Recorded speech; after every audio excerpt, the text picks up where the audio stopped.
اتنے کمزور ہو گئے ہیں، یہ کسی کی اب جو ہے زیادتی کو برداشت کرنے کی قوت کھو بیٹھے ہیں۔ ذرا ان کو ناشتے تھوڑا اضافہ ہو گیا، ان کی سانس پھولتی، ان کا مردہ نکل جاتا، گاڑی پہ سے گرے، ہیبت کھایا، مر جاتا۔ کووڈ میں کئی لوگ ہیبت میں چلے گئے، خالی ہیبت میں چلے گئے، کئی کو ہیبت کو برداشت نہیں کر سکے ان لوگ، کیونکہ ان کے اندر باڈی میں یہ جو ہارٹ ہے، یہ لیور ہے، یہ کڈنی ہے، یہ برین ہے، اتنے کمزور ہو گئی ہے کیمیکلز کھا کے، یہ نشہ کر کے، یہ سردے، یہ گٹکے، یہ گندی چیزیں کھا کے اتنے تباہ ہو گئے کہ اب ان کی باڈی کے اندر وہ صلاحیت نہیں رہی کہ وہ آنے والی چیزوں کو برداشت کر سکے۔ اس لیے میرے بھائیوں، اللہ کا واسطہ یہ تمہاری موت کا سامان ہے، موت کا۔ میں آپ کو ایک بات سناؤں، آپ کو تعجب میں پڑ جائیں گے۔ میں چھتیس گڑھ جب بھی بیان کرنے کے لیے جاتا ہوں، ایک مخصوص علاقہ ہے چھتیس گڑھ میں اس کا نام نہیں لوں گا کیونکہ میرے کو کسی اور کے بارے میں بولنا نہیں ہے، صرف آپ کو عبرت دلانا ہے۔ تو وہ علاقے میں جب میں بیان کے لیے جاتا تو وہاں پر ایک نوجوان جس کی عمر صرف 35 سال تھا، لڑ جھگڑ کے میرے اسٹیج پہ نعت پڑھتا، نئے نقشبندی صاحب کے سامنے میرے کو نعت پڑھنا ہی پڑنا ہے۔ انتظامیہ بلائے تو اچھا ہے، نہیں بلائے تو لڑ جھگڑ کے آگے نعت پڑھنا، بڑی خواہش ہے مولانا کے سامنے میں نعت پڑھنا ہی پڑھنا ہے۔ تو ہمیشہ میں بھی بولتا ہے یار بہت اچھا پڑھتا ہے، اس کی آواز میں دم ہے، درد ہے، اس کو بلاؤ وہی پڑھاؤ۔ حسین جمیل خوبصورت بہترین، اتنی بڑی داڑھی والا، ٹوپی پہننے والا نوجوان، گورا گھنٹا۔ پرسوں میں 1.5 مہینہ پہلے گیا اس علاقے میں، تو میں جا کے اس کو بولا یار کہا ہے وہ میرا پٹھا نعت سنانے والا جو آیا نہیں دکھ رہا نہیں اسٹیج پہ، کہا یار اس کو بلاؤ پڑھاؤ یار اس سے۔ بولے صدر صاحب جو انتظامیہ کے تھے انہوں نے مولانا آپ کو نہیں معلوم، اسٹیج پہ ہی بول رہے ہیں، میں اسی کرسی پہ بیٹھا ہوا ہوں، مولانا آپ کو نہیں معلوم؟ مولانا نہیں معلوم کیا؟ بولے اس کا امتحان ہوا۔ آپ یقین مانیے جیسے سنا اور گھبراہٹ شروع ہوئی، لرزہ طاری ہوگا میرے اوپر۔ ارے بولا کیسا ہوا امتحان؟ ہارٹ اٹیک ہوا، ایکسیڈنٹ ہوا، کوئی مرڈر کر دیے؟ بولے نہیں مولانا، 2 مہینے پہلے کی بات ہے، اس کو ایک پھنسی ہوئی زبان پہ پھنسی رہی، اس کا علاج کرا، پھر وہ پھنسیاں کندھے میں شروع ہوئی، پھر اس کا علاج کرایا، وہ پھنسیاں گردن میں شروع ہوئی، پھر اس کا علاج کرایا، وہ پورے اس کے انفیکشن ریڑھ کی ہڈی میں اتر گیا۔ میں بولا ٹھیک ہے ارے بھائی وہ منحوس پھنسی جو علاج کرتے گئے تو چینج کر دی اپنی پلیس۔ بولے مولانا وہ کینسر، کئی کو ہوا کینسر، انہیں تو نعت پڑھنے والا، ذکر کرنے والا، یہ اچھا نوجوان، اس کو کینسر کئی کو ہوا؟ بولے مولانا اس کو لاکھ سمجھائے سنا نہیں، زردے کھاتا تھا، گٹکے کھاتا تھا، زردے کھاتا تھا۔ پہلے زمانے میں جو زردہ آتا تھا، آج سے 100 سال پہلے، 70 سال پہلے، وہ ڈائریکٹ جھاڑوں کے پتے توڑتے تھے، اس کو باریک کر کے ڈال کے دیتے، اس میں کیمیکل ملا ہوا نہیں رہتا تھا، وہ نقصان دہ نہیں تھا۔ مگر اب جو زردہ آ رہا، اب جو گٹکے آ رہے ہیں، اب جو سگریٹ آ رہی، اس کے اندر انتہائی کیمیکل ملا ہوا ہے، یہ تمہاری اور ہماری جان کے لیے ہلاکت کا سبب بنا ہوا ہے۔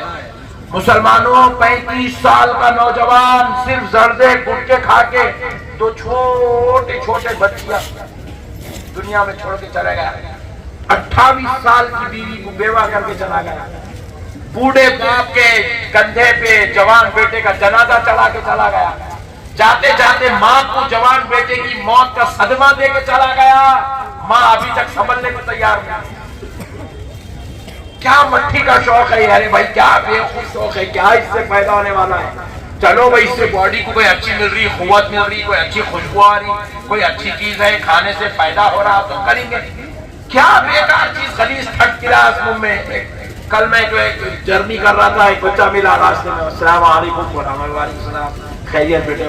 منڈی پر لکھا الحمدللہ۔ ارے بے وقوف یہ کون سا طریقہ ہے؟ منہ میں رکھ لے رہے، بات کر رہے، بات کرنا نہیں آ رہا، منہ نہیں کھول سک رہے، کھانا کھانے بیٹھ کر یوں کر کے اندر ڈال رہا ہوں، ہوتا ہی نہیں۔ پیک ہونا میں ابو پیک ہونا۔ کئی ایسی موت مر رہے میرے بھائی، کیوں اپنی جوانیوں کو برباد کر رہے ہو؟ کیوں اپنی زندگیوں کو ہلاکت میں ڈالے ہو؟ مسلمانوں اللہ کا واسطہ، مسلمانوں تم کیسے نبی کی امت ہو؟ چھوڑو یہ سب گندے چیزیں، یہ برائی توبہ کرو، اللہ سے معافی چاہو، چھوڑ دو۔ ارے اپنا نہیں سوچے تو نہیں سوچے، کم سے کم اپنے چھوٹے بچوں کا تو سوچو۔ کیوں ان بچوں کو یتیم بنانا چاہ رہے ہو؟ کیوں ان بیچاری بیوی کو بیوہ بنانا چاہ رہے ہو؟ کیوں اپنے باپ کے کندھوں پہ اپنی ماں کے جو ہے صدمے میں جنازے اٹھ دینا چاہ رہے ہو؟ مسلمانوں آؤ یار، آج وقت ہے، سنبھل جاؤ. تمہاری زندگی آج تمہارے انڈر کنٹرول ہے، سمجھ لو.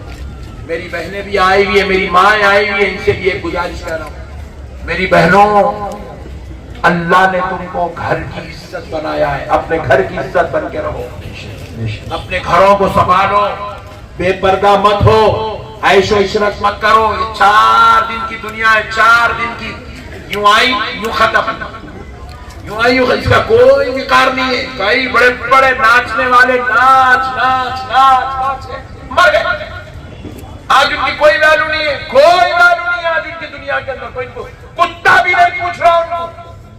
پوری زندگی ناچے، وہ فلموں میں ناچے، ہیروؤں کے ساتھ ناچے، ممبئی پوری نچائے اپنے ٹھمکوں پہ، پوری ممبئی کو نچائے اپنے ٹھمکوں پہ، اپنی کمر پہ، اپنی جو ہے ہتھیلیوں میں. مگر آج ان کو کتا بھی پوچھنے والا نہیں ہے. کتا ان کی فوٹو بھی اگر ہوٹل کے اندر لگا دے گا، ارے یہ پرانی ہیروئن ہے، اس کی فوٹو کہیں کو لگایا، ارے پوچھ رہے لوگ. اے میری بہنوں، وہ پوری دنیا کو نچا کے مر گئے، آج ان کو کوئی پوچھنے والا نہیں ہے. تم کو کون پوچھے گا؟ اے میری بہنوں، عزت دار بنو، کردار والی بنو.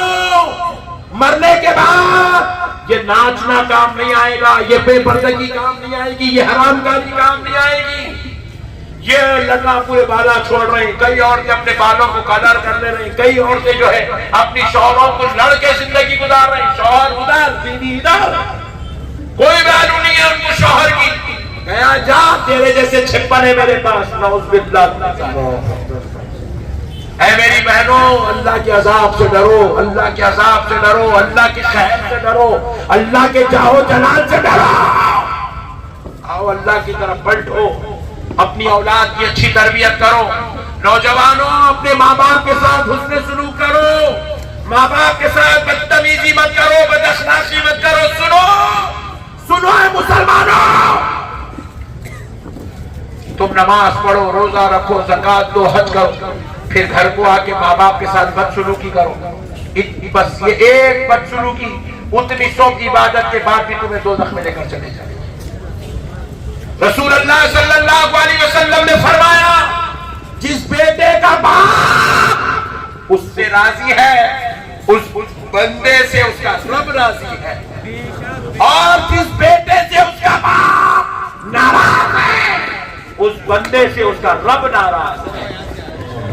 رسول اللہ نے بتایا، باپ کی رضا میں خدا کی رضا ہے، باپ کی ناراضگی میں خدا کی ناراضگی ہے، ماں کی ناراضگی میں خدا کی ناراضگی ہے، ماں کی رضا میں خدا کی رضا ہے.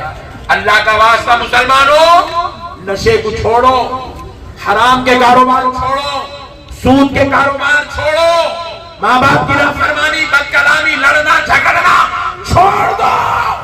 بہنوں، اپنے گھروں کو عزت دار بناؤ، اپنے آپ کو فاطمہ الزہرا کی باندی بناؤ، اپنے سروں کو، اپنے جسموں کو پردوں سے ڈھانپو، شرم و حیا کی پیکر، اخلاق و کردار کی پیکر بنو. اور مسلمانوں، غریب نواز کے سچے عاشقوں، دیوانے غلام بن کے زندگی گزارو. بس اے ممبئی کے مسلمانوں، ایسے بن جاؤ، اگر کوئی تمہیں 2 کلومیٹر دور سے آتا ہوا دیکھے تو یہ نہ کہے فلاں کا بیٹا آ رہا ہے، فلاں کا باپ آ رہا ہے، فلاں کا بھائی آ رہا ہے.